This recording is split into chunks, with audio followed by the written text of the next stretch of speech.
Ошол учурдагы комитеттин төрагасы катары Кожобек Жайшебековичке 2 жол бердиңиздер, 5 мүнөттөн. Мага да кошпойсоңуздар деп суранам. 5 мүнөт. Ошондо 7 мүнөт болот. Урматтуу депутаттар, Каныбек Капашев ошол убактагы 5-созывда комитеттин төрагасы болгон. Биз жыйындын башында сүйлөшүп алганбыз. Ошол убактагы комитеттин төрагаларына да 5 мүнөттүк убакыт беребиз деп. Анда Каныбек Капашев сөз сизде. Рахмат. Мен эмне үчүн колдогом ошол учурда 3 негиз. Ошол учурда стенограммада жазылып турат. 3 комитеттин 5 фракциянын чечими бар деп. Ошон үчүн колдогом. Менин үчүнчү колдогом 10 сентябрда Кытайдын президенти, мамлекет башчысы Си Цзиньпин официалдуу визит менен келатат деди. 10 сентябрда. Ошону биз 9 сентябрда колдогонбуз. Менин үчүн колдогом ратификация бул базалык келишим. Биз бюджетти кабыл алабыз. Бирок бюджеттин кээ бир статьяларын, капиталдык салымдан, мектептерден кимдир бир акча жесе, ага жогорку кеңеш жооп бербейт. Биз 2-3 күндөн бери бир гана суроого жооп бере албай атабыз. Ким урдаган, канча урдаган деп. Ошол суроого жооп издеп көрбөйлүбү? Канча урдаган? Арменияда ушундай эле ТЭЦ 250 мегаватт, 285 курулган. Бирден 1 мегаватты. Өзбекстанда 870 мегаватт, 484 ремонт болгон. 2 арзан болгон. Казакстанда 2 бос үстеси 1-1. Тажикстанда 349-га 400 мегаватт. Салыштырып келгенде болжолу 100-140 миллион доллар урдалган. Экинчи, бардык жактан каттардын иерархиясы боюнча биз бүт барыбыз, ушул министрлер, ушул депутаттар президенттин тапшырмасын аткаруучуларбыз. Ошол тапшырманы биз мыйзамдаштырып бердик. Сапар Исаков айтып атат, мен катты маалымат иретин жазгам деп. Ята Карашев бар, президенттик администрация иштеген. Катты ким жазса ошол визиондар деп. Президент жазып атпайбы? Согласен, прошу организовать работу. Аткаргыла деп атпайбы? Ошондо баасы бычылган, ошондо баасы чечилген, биз баасы ошонун аткаруучуларыбыз. Ал жоопкерчиликтен катпашыбыз керек. Эми экинчи эң чоң суроо, мен комиссиянын мүчөлөрүнө рахмат айткым келет. Дыкат иштешти. Экинчи парламент болуп келгени 2,5 жылда. Өзүм бүгүн биринчи жолу саясий жоопкерчиликти мойнуна алып, саясий мүнөзүн, саясий эркин көрсөтүп атат. Биз элбиз, журтпуз, мамлекетпиз. Бирок мамлекеттин түпкүлүктүү баалуулуктарына доо кеткенде биз ушундай жооп беришибиз керек. Мындан кийин кандай каталарды кайталашыбыз керек? Коррупцияга күмөн санагандар жооп бериш керек. Ким урдаган? Мен күмөн оюмду гана айтам. Биринчиден, ушу жерде отурган депутаттардан, министрлерден 8 жыл бою ТБА менен кездешкен бир гана адам отурат. Бул Сапар Исаков. Биринчи жолу Игорь Витальевич Чудунов айтып берди, барган, ушуну уюштурган деп. 15 октябрь 2009 жыл. 2000 жолу танып атат, мен болгон эмесмин деп. Ошол чактагы элчиликти иштегендер айтып атат. Царинин, Максим Бакиевдин протоколдук кызматынын башчысы катары 12 январда 10 жылы Сапар Исаков барган деп. Эң негизги идея катты Сапар Исаков жазып атат. Урматтуу депутаттар, криминалистиканын законунда байланыш, жеке жолуу деген эң маанилүү нерсе. Биякта мыкты юристтер отурат. Биз ким урдады атабыз? Бир гана адам ТБАдын жана Кытайдын соода өкүлчүлүгүнүн өкүлү менен 15 жолу жолуккан. Мен бирөө пропускан заказ бердим. Кимге кирген деп? Президентке кирген эмес, спикерге кирген эмес, депутатка кирген эмес. 2013-төн 2017-ге чейин Сапар Исаковка ТБАдын негизги куратору, Кытайдын соода өкүлү Тин Юлун Сен Хуа Суньян 10 жолу. Андан кийин ал кеткенден кийинки өкүлү Чан Су Лин Цо 8 жолу кирген. Эмне үчүн алар Русул Ахметовго кирбейт? Эмне үчүн алар Темир Салиевке кирбейт? Себеби бүт маселе посол менен жолуксам мен рахмат айтат элем. А соода өкүлчүлүк бул коммерция, акча маселесин гана чечет. Текебаев февралдан сентябрга чейин 6 айлык сотто Маевский менен бир жолу кезиккенби деген маселени коюлду. Жарым жарты далилдеген жок, ал акча маселеси чыккан жок. урматтуу укук коргоочулар, а эгерде Сапар Исаков соода өкүлчүлүк менен 15 жолу кездешип атса, ким ууру деп мен суроо берген акым барбы? Андан кийинки маселе. Азыр Бешимов мырзанын каты айтып атпайбы, бул Кыргызстандын кызыкчылыгына жооп келбейт деп? Жооп болбой атпайбы? Азыр Нурсулу Ахметова жолуктум. Ал кат жазды президентке. Президенттен да жооп болбой атпайбы? Кандай жыйынтык чыгарышыбыз керек? Эмне үчүн дагы мен күмөн санайм? Себеби 50 миллион доллардан аштык долбоорларда чыр чыкса, бүт барында Сапар Исаковдун аты бар. Кошуп койгула. Лавров отурат. 20 жыл берем. Бирок бир тыйын ушул киши урдады деп күмөн санаганга мен акым жок. Эмне үчүн өзү тышкы саясатта болот дагы Чайна Руттун неофициальный Кыргызстандагы куратору Сапар Исаков. Чайна Руттун президенти Сапар Исаковга 8 жолу кирип атат. Ошолор дипломатияны талкууладыбы? Урматтуу депутаттар.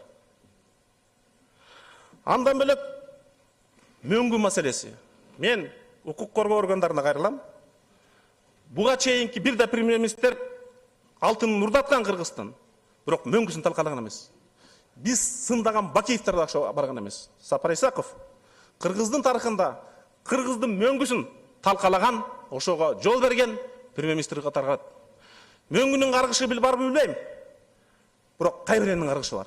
Кайберендин мекени мөңгүлөр. Биздин кийимин ошо мөңгү менен башталат. Соңку сөзүм кандай жыйынтык чыгарышыбыз керек? Биринчиден, чечимде Сапар Исаковдун кылмыштуулукка шектүү экендиги өзүнчө белгиленип көрсөтүш керек. Контрактка кол койгон Авазов менен Калиев жазаланды. Негизги шектүү имиш жазаланбайт. Экинчиден, баарыбыздын күнөөбүз.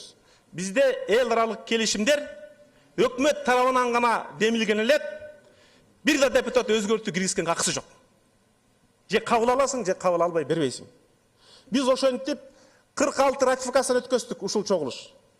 Ошол 1 миллиард 790 миллион доллар болду. Ким кепилдик бара элек ошол урдалган жок деп. Экинчи маселе. Биз ошол келишимдер нолевой вариантта, өкмөттүн астында дайым иштей турган туруктуу жумушчу комиссиясы керек. Жаңы келишим түштүбү? Ошолордон өткөндү гана биз коздошубуз керек. Экинчи, эл аралык келишимдерге Кыргызстандын фискалдык органдары текшере турганда укук алып беришибиз керек. Үчүнчү, бул иштин аягына чыгыш үчүн биз Кыргыз парламенти, Кытай парламентине кайрылып, биргелешип иликтешибиз керек. Болбосо аягына жетпейбиз. Буякта Кытай өкмөтүнүн, Кытай элчилигинин күнөөсү жок. Орто Азиядан эң аз кредит алган биз. Аны эң көп желип кеткен да Кыргызстан. Бул уят бөлөк мамлекеттердин астында. Сөзүмдүн аягында, урматтуу депутаттар, мен суранам, Кумтөр боюнча да комиссия түзүлсүн, Датка кемин боюнча да комиссия түзүлсүн, Юг-Север жолу боюнча да комиссия түзүлсүн. Биз Кыргызстан тарыхында көп мыйзам алган менен тарыхта калбайбыз. Биз ошол саясий чакырыктарга жооп бере алдыкпы? Ошондо бийликти тазарта алдыкпы? Чындап кыргыз элине кызмат өтөй алдыкпы? Деген гана суроого жооп беришибиз керек. Рахмат сиздерге. Рахмат. Сапар Жумакадырович сөзүздө. Урматтуу, мага да бир аз убакыт берип койсоңуздар, ушунча сөз айтылды. Урматтуу Каныбек Капашевич, урматтуу депутаттар, урматтуу кыргыз эли. Мен эми Каныбек Капашевичтин айткан ар бир сөзүнө жооп берейин. Биринчиден, Каныбек Капашев айтып атат, могу запискада, жазылган записка, Нурсулу Ахметова экөөбүз кол койгон запискада биз ошол компанияны так көрсөтүп, лоббировать этип атабыз деген сөздү айтып атат. Анан даже сумманы айтып атат. Бул жерде эч кандай сумма жок. Биз негизги өзүбүздүн милдетибизди аткарып, президенттин атына маалымат кат жазып атабыз. Катта так жазылып атат. Мына мен ушул жерде дагы бир жолу окуп берейин. 13 мая текущего года в отделе внешней политики аппарата президента состоялась встреча с торговым представителем КНР в КР Цзинь Юйлунь, в ходе которой китайская сторона сообщала о возможности ведения переговоров по снижению предлагаемой компанией ТБ стоимости проекта. Бул жерде бааны момундай болуп атат, же лоббировать этип атабыз деп мен айткан жокмун да. Бул жерде биз жазып атабыз. Торгпред бизге эмне сөздү айтып атат. Мен ал сөздү президентке жеткирип атам. Бул биринчи. Анан Каныбек Капаш, сиз унутпаңыз, биздин жумушубуз эң негизги ошо тышкы саясат бөлүмүнүн жумушу бул ошо эл аралык представительдер менен жолугуу. Не только сиз айткан жана торгпредтер жана башка жана элчилер, биз баары менен жолугабыз. Биз менен ким жолугууну сурайт, биз алар менен жолугабыз. Жолугуп туруп президенттин атына тиешелүү информацияны беребиз. Же жазуу түрүндө, же устном порядке мен айтып сөзсүз айтып кирем. Бизде бул өзүбүздүн положениябызда бар. Бул экинчи. Үчүнчүсү, сиз мага доомат коюп мындай айтып атасыз, мына Сапар Исаков коррупционер, бүт барын мына ушул жазаган тиги бу деп. Мына мен сизге айтат элем.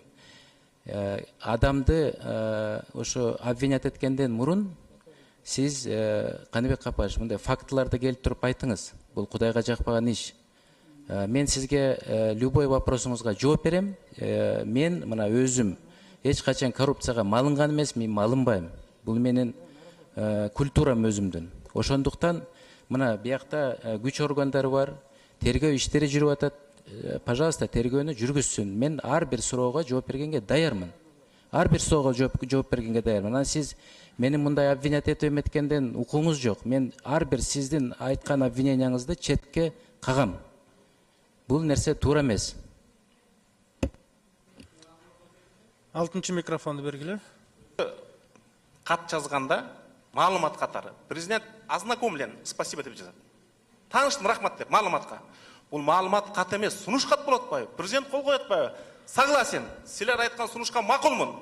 Прошлый организация работает. Каныбек Капашев. Кантип ушуну таанып атасыз? Каныбек Капашев. Мен сизге ушул жакта уточнение кылып коеюн. Ал жерде согласен, прошу деп эметкен жок. Ал жерде мына Осмонбек Мамбетжанович азыр подтверждение берер, ал жерде жазылып турат. Прошу рассмотреть деп жазылып турат. Ошо записканын үстүнө. Прошу рассмотреть деп турат. Прошу организовать. Мына депутаттар көрүп койсун. Жок. Экинчи. Каныбек Капашев, давайте мындай акыйкат бололу да. Прошу рассмотреть деп турат. Суроо берели.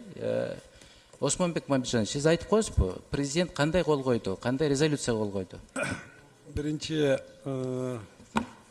сиздердин запискаңыздардын үстүнө Министерство энергетики, Катуураак айтып коесузбу? Министерство энергетикага, АО электр станцияга ушуну карап сунуш бергиле деп биринчи виза келет президенттен. Ошол запискада эмне деп жазылып турат? Запискада ошол ТИБИ менен жолуккан маселе айтылып атат. Ошол жердеги техникалык параметрлер айтылып турат. Мен ошону карап туруп айтып атам, ошо записканы. Анан ошол жерде 390 миллион доллар болуп атат деп баа жөнүндө сөз болуп атат. Ал жерде баа жок. Жок, бар. Осмонбек Мамбетжанович, биздин запискада баа жок. Негизинен баа бар. Берки 390 деп жазылып турат, баа турат. Андан сырткары ушул жерде жазып атасыздар. Эми мен кагаз жөнүндө айтышым керек да. Кагазда жазылып турат. Ушул Министерство энергетикага тапшырма бериңиздер. АО электр станцияга тапшырма бериңиздер. Ушул маселени карасын деп жазып атасыздар.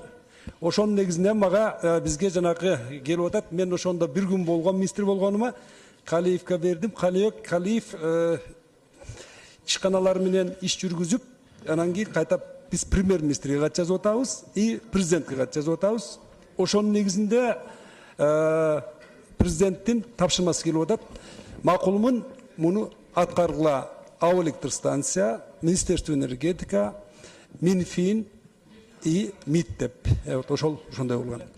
Ошондуктан Каныбек Капашев, мен уруксат этсеңиздер, ошондуктан мына запискада бул бир нече пункт жүрөт. Ар бир компаниянын сунуштарын биз көргөзүп атабыз. Ар бир компаниянын сунуштарын. Жеке эле Кытайлардыкын эмес, бир нече компаниялар попунктно идет. Анан Осмонбек Мамбетжанович туура айтты. Президент ошондой тапшырма берип атат. Прошу рассмотреть деп берип атат. Анан бүт талкуулап, карап, изилдегенден кийин, анан өкмөт менен согласование өткөндөн кийин, анан кийин жооп келип атат. Тиешелүү позиция келип атат. Позиция президентке кирип атат. Вот ушул туура нерсе. Дасандыш, менин артым аталып кетти. Эң негизги маселе ошол соода өкүлү бул сиздин статусуна туура келбейт. Бул министрдин статусуна туура келбейт. Министрдин орун басарынан эмес. Министрликтеги чыгыш департаментинин өкүлү кабыл алса болот. Финансы же экономика министрликте гранттар боюнча иштеген өкүл кабыл алса болот. Баарын аттап келип өкмөттү сизге түзгүрүп атпайбы? Себеби Максим Бакиев менен барганда сиз менен таанышкан, андан мурун Чудинов менен барганда сизге таанышкан, 2010-жылы революцияда качып кетишкен, 2013 сиз бөлүм башчы болуп келген, кайра келген. Сиз Максим Бакиевден Алмаз Шашеновичке өткөзгөн көпүрө болуп атпайсызбы? Бул хронологияда алып атпайбы? Экинчи. Сиз эмне үчүн миллион мигрант жашаган Россиянын посолун 15 жолу кабыл албайсыз? Же Казакстан менен проблемабыз бар, же Өзбекстан менен. Мына дипломат ошол жакта. А контракт, коммерция бар жерде сиз алардын өкүлүн бөлүм башчы болуп 18 жолу кабыл алып атпайсызбы? 18 жолу тең сиз дипломат менен сүйлөдүңүзбү? Бул депутаттарды алдабаңыз сиз. Мен сизге кыргыз элин мен сизге жооп берейин. Жооп берейин. Мен канча кабыл алам, бөлүм башчы, Кытай тарабы канча суранса, ошончо кабыл алам. Россия тарабы канча суранса, ошончо кабыл алам. Себеби бул менен президент эмессиз. Угуп туруңуз. Эмне үчүн анда экономика бөлүмү Ахметов кабыл албайт? Ал бул чыныгы экономика темасы да. Каныбек Капаш, мен эл аралык байланыштар менен алек болчумун. Ошондуктан Кытай мамлекети канча жолугу сураса, ошончо жолугу биз өткөрөбүз. Тем более мен сизге айтат элем. Ошондо Си Цзиньпин мырзанын визитинин алдында турганбыз биз. Государственный визитинин алдында турганбыз. Бул да маанилүү нерсе. Визиттен кийин 13-жылы кабыл алатасыз, 3 жолу, 14-жылы кабыл алатасыз, 15-жылы кабыл алатасыз, 16-жылы кабыл алатасыз, эң акыркы кабыл алганыңыз 17-жылы 16 апрелде болуп атпайбы? Себеби 8 жыл бою проект башталып бүткөнчө Кыргызстандан жалгыз сиз гана жолугуп атпайсызбы? Кимден күмө сабаш керек анда? Себеби ар бир кабыл алуунун өзүнүн себеби бар. Бир маселе менен келет, маселени коет, маселени биз президентке жеткиребиз. А мен эмне үчүн кабыл албайм? Кабыл алышым керек мен. Сиздин статус, соода өкүлүнүн статусу эки бөлөк. Аякта чоң акча жатканды үчүн кабыл аласыз. Эмне үчүн тиги Өзбекстандын посолун, Тажикстандын посолун мен баарын кабыл алчумун. Өзбекстандын посолунда, Тажикстандын посолун, башка элчилердин баарын кабыл алчумун. Анан сиз Чудинов Игорь Витальевичке да ссылка жазып атасыз. Пожалуйста, давайте өзүнөн да сурап көрөлү. Ал киши жокто мындай воспользоваться этип айтып атасыз сиз.